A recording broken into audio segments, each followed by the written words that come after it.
Well, you had trouble with Steven Seagal on a film you did together, correct? Yeah, something like that. He hurt, a few people on the set purposely. And it's like, if you're acting and we're working together, I'm trusting you not to, take advantage of the situation and vice versa, and, he put one guy's, stunt guy put his head through the window. Really? He was just supposed to act like he hit him. He actually grabbed the guy and pushed his head through the window, and, the one move where he has my arms behind my back, and we're both supposed to drop to the ground at the same time. On cue, I drop and he stays up, dislocated my shoulder. Really? But what goes around comes around, and he ended up hurting himself on the set and was out for 2 weeks. So. Oh, good. Oh, good. Can you think of one? Michael Jai White. Can I laugh in your face? Really? Yes. When someone snatches your spotlight in your own lane, it cuts deep. And now Michael Jai White is finally letting it all out about what really went down between him and Steven Seagal. And it's straight up wild. Michael's never been shy about not vibing with Steven, but this time, he went in hard. In a recent interview, he dragged Seagal for being straight up arrogant, difficult to work with, and downright disrespectful. But the real shocker? Michael said Seagal was acting like a total racist. Michael claimed Seagal thought he was better than everybody around him, like he was untouchable. Fans went crazy over the drama, and this feud. It's been simmering for years, one of the messiest in Hollywood action movie history. But here's where it gets even crazier. Did Seagal really flee the U.S. because of a federal case? And those serious allegations? Yeah, it's getting real ugly.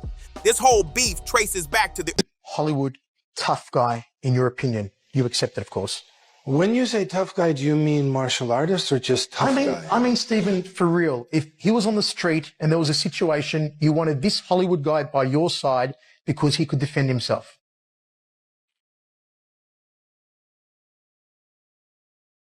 It's that hard to think of a legit one? Can you think of one? Michael Jai White.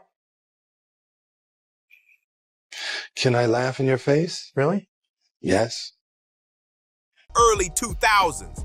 And nah, it wasn't some friendship fallout. It was about Seagal being straight up toxic on and off set.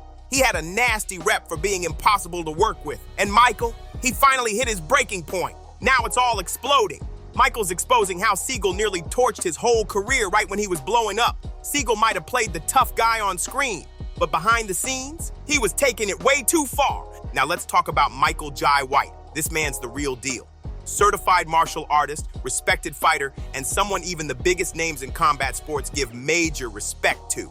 Despite all the behind-the-scenes drama, Michael and Seagal actually teamed up a few times. Seagal even brought him on board to star in and help direct some of his projects.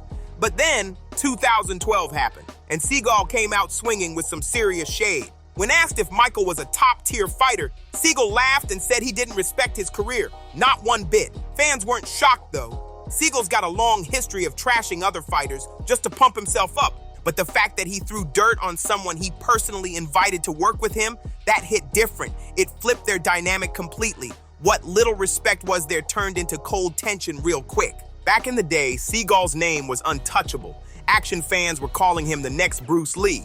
As a young man, he even packed up and flew to Japan to dive headfirst into martial arts. And to be fair, he did put in work. He earned a legit black belt in Aikido, which is all about peace, control, and using your opponent's energy against them. But the irony? Seagal never seemed to absorb the whole inner peace part. He married Miko Fujitani, whose family was basically martial arts royalty in Japan. That connection landed him the role of running their Aikido dojo, making him the first American ever to teach at a traditional school over there. Wild! That move to Japan gave Seagal some serious clout, but when he came back to the US, he wanted more shine. He opened his own dojo in Los Angeles, still repping Aikido heavy. But everything really changed in 1988 when he hit the big screen in Above the Law. It was the first major American action movie to showcase Aikido-style fighting, and it exploded. Suddenly, Seagal's name was being thrown around with legends like Schwarzenegger, Bruce Willis, and Stallone. Then came Under Siege in '92. Seagal played Casey Ryback, a Navy SEAL turned cook who wipes out a squad of hijackers on a battleship. It was a box office smash and crowned him a full-on Hollywood action king. The sequel dropped in '95, but by then, his reputation, it was already... You want me to do a martial art fight scene with you, but I'm fighting on the side of racist white people. Spiraling. Whispers were getting loud in Hollywood. Seagal was becoming infamous for being a nightmare to work with. Back in '91, he even hosted Saturday Night Live, and it was a complete train wreck. Lorne Michaels, David Spade, and Tim Meadows all called him the worst host in SNL history. He reportedly disrespected the writers, clashed with the cast, and flat out refused to do the Hans and Franz skit just because they once joked about beating him up. But the real shocker? Julia Sweeney, another cast member, later spilled that Seagal pitched a sketch where a therapist hits on a woman who had just been assaulted. Like, what was he even thinking? It wasn't just tone deaf, it was disturbing. People were left seriously creeped out. That's when folks started seeing the real Seagal, and it wasn't pretty. The Zen warrior act, totally fake. Behind the scenes, he was acting like a straight-up bully, saying whatever he wanted, disrespecting anyone he pleased. And that nasty vibe followed him everywhere, from sketch shows to action movie sets, even around real martial arts icons. Seagal walked around like he was untouchable. He'd mock legit fighters, talk down to co-stars, and act like no one could touch him. But when it was time to back it up, he was nowhere to be found. Let's be real, Hollywood don't play forever. Keep stepping on people, and eventually, they stop calling. Seagal may have had the kicks, but when it came to real acting, not so much. After Under Siege, his career started tumbling. From Fire Down Below to The Glimmer Man, flop after flop had his name sinking fast. By 2001, his fame was hanging by a thread. Then came Exit Wounds, his last big shot at making a comeback. It had everything: a solid script, a big-time budget, heavyweight producers, and a cast stacked with talent. DMX, Isaiah Washington, and yes, Michael Jai White. People brought in Michael like it was some big power move, but Michael wasn't just another action star. He was, and still is, the real deal. A true martial artist, respected worldwide by top-tier fighters. He wasn't just throwing fake punches for the camera. This man lives it. Michael Jai White wasn't just throwing hands on screen. He was behind the scenes too, working with top producers to choreograph fight scenes that looked raw and real. His name started buzzing louder in the action world, and by the time Exit Wounds was gearing up, it had blockbuster energy all over it. But of course, Seagal's ego had to come crashing in. By then, everybody in Hollywood already knew the deal. Seagal was a nightmare to work with, especially for stunt crews. He had a bad habit of going off script and hitting way too hard. And we're not talking light bumps. He was putting dudes in the hospital. For stunt performers, working with him wasn't just a job, it was straight up dangerous. One of the worst incidents happened in 2004 on the set of On Deadly Ground. Seagal ignored the script and blasted stuntman Vaco Thorson in the throat. Full force. No pull. Steven Seagal was so horrible on such a scale. It was such a huge scale of terribleness that it wasn't undeniable by anyone who was there. I remember at one point he locked himself in this dressing room because he said that you're saying Hans and Franz could beat me up and I'm not coming out of the dressing room until you change the sketch. Like, I mean, it was really legendary, crazy. No warning. Thorson was injured on the spot. Then there's what he did to John Leguizamo. He slammed him against a brick wall just for laughing when Seagal claimed he was in charge. John said it himself. Seagal couldn't separate movie tough guy from real life. He thought he was some kind of superhero off the set too. And during Exit Wounds, it was more of the same, if not worse. Tension was sky high. People didn't even want to be around him. Cast, crew, everyone was either fed up or walking on eggshells. Seagal refused to follow directions, ignored camera setups, and flat out refused to do anything that made him look weak, like even running on screen. Even comedian Tom Arnold couldn't deal with Seagal, but then things went from bad to tragic. During a high-risk stunt, veteran stuntman Chris Lamont suffered a brutal accident. He wasn't some rookie either. Chris had worked on tons of films, but something went horribly wrong that day. He fell, hit his head hard, and never recovered. He was rushed to the hospital, but the injuries were too severe. Sadly, he didn't make it. The stunt crew was shaken.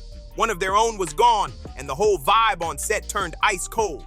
Every stunt after that felt way more dangerous. You'd think Seagal would finally chill out and act right after something so serious. But nope, he kept pushing people past their limits. What should have been basic stunt scenes turned into danger zones, just because Seagal kept doing his own thing. He didn't care about safety.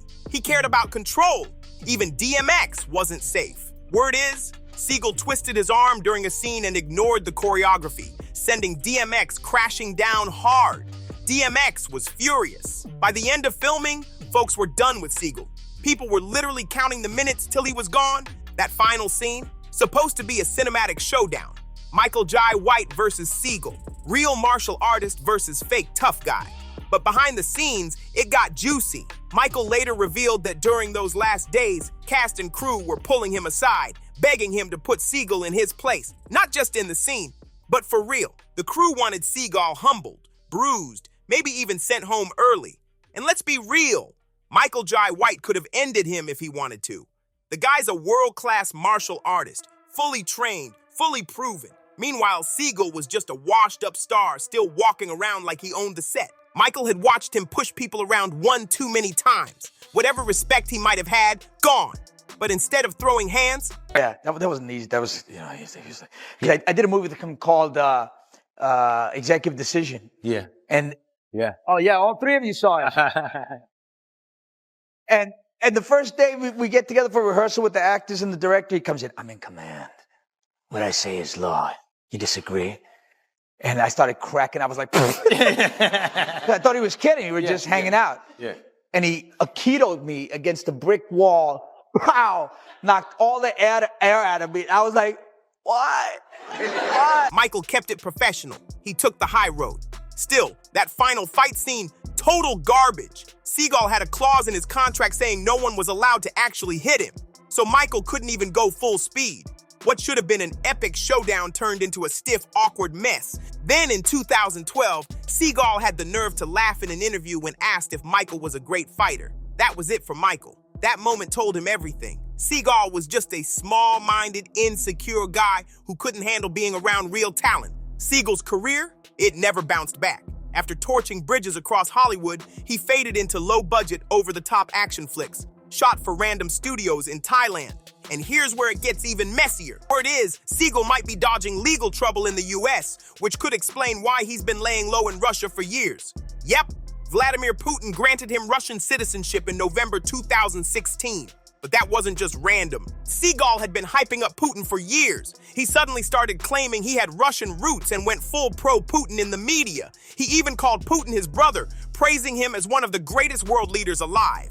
And it gets even wilder. Putin didn't just hand Seagal Russian citizenship. He went even further and gave him an order of friendship, claiming it was for global culture and humanitarian cooperation.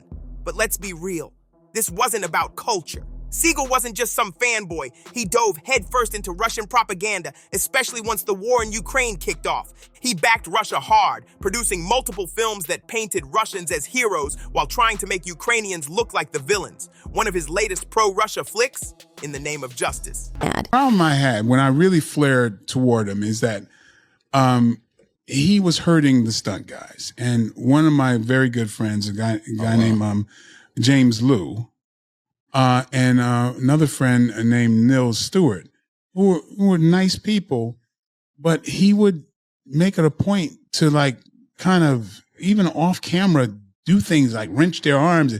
He actually tore Nils's bicep for no reason, just to and. But how was he afterwards? Was he apologetic or? The next day he was. Oh, but right after he was. In it, Seagal visits war-torn parts of Ukraine, but instead of showing real suffering, the film flips the script and suggests Ukrainians deserved what happened. Wild, right? And it didn't stop there.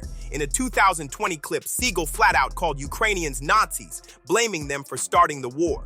He's been riding that pro-Kremlin wave ever since, doubling down at every chance, pushing Russia's side of the story like a full-time mouthpiece. So now, with his Hollywood career in the trash, serious backlash over the propaganda, and whispers of legal trouble back in the US, Seagal's found himself a new stage. Not in movies, but in politics and propaganda. And that heat, it's not just online hate. People have called him out hard, with some even labeling him straight up racist over the stuff he said. But hold up, it gets even messier. Word is, Seagal's also facing serious tax issues back in the States, like next-level money trouble. And you know Uncle Sam don't play when it comes to taxes, so why else would Seagal pack up and move to Russia? That's right, Russia has no extradition treaty with the US. Sounds a lot like someone trying to disappear, doesn't it? This wasn't just a vacation. Seagal dipped for good and built a whole new life overseas. Word is, Seagal's been quietly selling off all his US property, bit by bit, like he knows he's never coming back. Meanwhile, Michael Jai White, he's never looked at Seagal the same after all that chaos. In a recent interview, Michael torched him, saying Seagal's fight scenes were so stiff, anybody's dad could pull those off. Savage! Seagal did try to clean things up. He reached out, tried to apologize. But Michael wasn't buying it. He knew it wasn't real. It was just Seagal trying to save face after years of wrecking his own name. At this point, Michael doesn't even have to clap back. Seagal's doing the damage all by himself. For a guy who once ruled the action movie game, this is one ugly way to fade out. If you're still rocking with me, go ahead and like, subscribe, and drop a comment below. What's your take on Steven Seagal's messy fall from fame? Did he bring it on himself, or was Hollywood too quick to turn on him? And hit that bell icon so you don't miss what's coming next, and I'll see you in the next one.